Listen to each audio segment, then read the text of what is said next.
E o Fundo Monetário Internacional reforçou a sua parceria com Cabo Verde, destacando um representante residente aqui na cidade da Praia.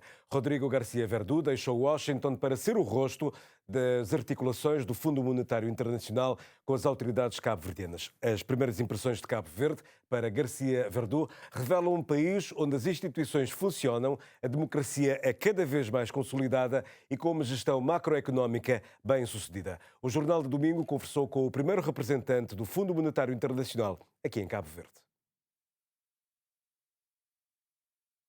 Minhas primeiras impressões são de um país com muitas características destacáveis, como a sua institucionalidade, sua governança, sua democracia consolidada, que acho que, de alguma forma, não são suficientemente conhecidas fora de Cabo Verde, que é uma história de sucesso, não só desde o ponto de vista institucional, mas também desde o ponto de vista de gestão macroeconômica.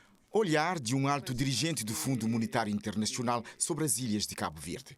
O economista, expert em redução da pobreza, Rodrigo Garcia Verdú, chegou à cidade da Praia há poucos meses com a missão de instalar e dirigir o primeiro escritório do FMI, que provisoriamente está a funcionar num dos aposentos do Banco de Cabo Verde. 46 anos depois do início da parceria, Cabo Verde recebe agora um representante residente desta instituição, da Bretton Woods. Um sinal do reforço da cooperação e da aproximação desta organização financeira internacional com as autoridades cabo-verdianas. O economista Garcia Verdú elogia a estabilidade de Cabo Verde, não só política, mas em termos do crescimento econômico igualmente, e apesar da exposição do país aos choques externos, como aconteceu durante a crise da pandemia da Covid-19, da provocada pela inflação galopante e pela guerra no leste da Europa. Com esta aproximação, o FMI quer continuar a acompanhar agora mais de perto o desempenho de Cabo Verde no domínio da gestão macroeconómica. Parte do nosso trabalho acompanhar as políticas que o governo está a implementar, particularmente porque nós estamos com um programa que nós apoiamos o governo através do financiamento. Então, estamos a acompanhar aquelas medidas, algumas das quais foram continuadas depois do Covid, para a recuperação, a retoma do crescimento. E achamos que foi uma resposta decisiva, tanto pelo lado da saúde pública, que atingiram um nível muito elevado de vacinação, também desde o ponto de vista das políticas que permitiram não perder as empresas e o emprego, que foi fundamental para que a recuperação fosse muito forte. Garcia Verdú promete assegurar um alto nível de articulação entre Praia e o Fundo Monetário Internacional e concretizar da melhor forma os dois programas colocados à disposição de Cabo Verde. Nós temos dois programas neste momento. Nós temos um programa que chamamos ECF, por suas iniciais em inglês, Extended Credit Facility. Nós temos recentemente aprovado. Este programa, o programa original, ECF, começou em junho de 2022.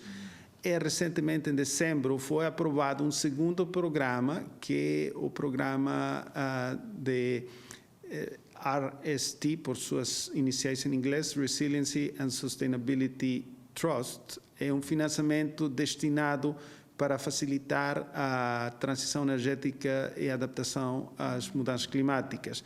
Portanto, Cabo Verde é dos poucos países com dois programas do FMI com recursos financeiros que ultrapassam os 30 milhões de dólares apenas para o programa mais recente, o SEF, sem contar com a mobilização de outros financiamentos provenientes de parceiros que trabalham diretamente com o Fundo Monetário Internacional. A dívida pública foi também tema desta conversa com o primeiro representante residente do Fundo Monetário Internacional em Cabo Verde. E quando se fala da dívida pública, vem à tona a questão dos ativos contingentes, como realça este economista, olhando para as empresas públicas. Para estas empresas, a solução continua a ser a privatização. Nós enfatizamos em nosso relatório, nós temos uma parte de análise de sustentabilidade da dívida pública que o governo tem que trabalhar em uma das principais fontes de risco à dívida, que são os passivos contingentes que provêm do setor empresarial do Estado. Então, eu acho que o governo tem dado grandes passos no sentido de transparentar aquele setor através do portal de SOE Manager e agora está num processo de privatização de algumas das empresas. E isso vai ser fundamental para que, eventualmente, a dívida pública como um todo seja reclassificada de risco alto a risco moderado. Trabalho que deve ser feito para não pôr em causa e nem neutralizar o esforço conseguido com a recuperação econômica dos últimos 2 anos, que fez cair o rácio da dívida de 145% para 110% do PIB nas projeções do FMI. Para este representante, os esforços da recuperação colocaram a dívida externa num nível de risco moderado, apesar da dívida total, em comparação com o PIB, ser considerada ainda alta. Sem interferir nas opções do governo, o Fundo Monetário Internacional vai acompanhando, agora mais de perto, o desempenho macroeconômico de Cabo Verde.